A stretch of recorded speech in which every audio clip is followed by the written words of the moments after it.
Well, the talk about firearms has been in the spotlight for several years now, even more so now with the tragic Uvalde shooting just 1 week ago. Our very own Jasmine Perry spoke to a director at a local gun store about gun control. Good morning, Jasmine.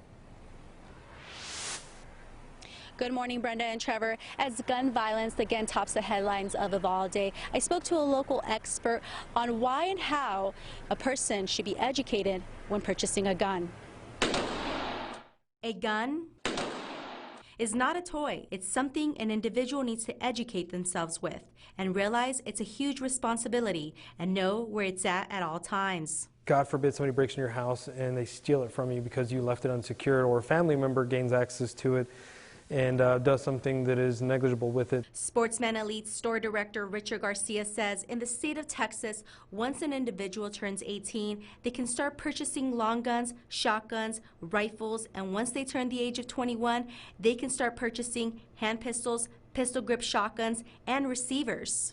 However, when it comes to purchasing a gun, an individual will have to fill out a form called the 4473, which has you answer personal questions, especially about mental issues. But there are a lot of disqualifying questions, depending on how the individual answers, that may stop the sale at that point in time.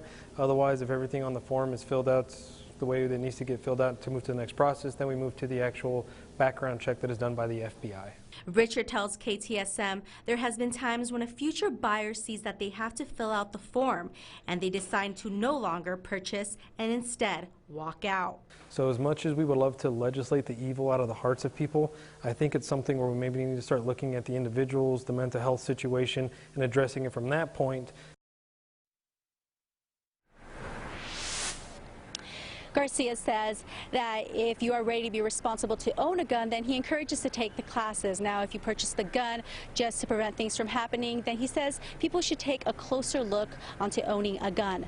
Reporting in West El Paso, I'm Jasmine Perry, KTSM 9 News.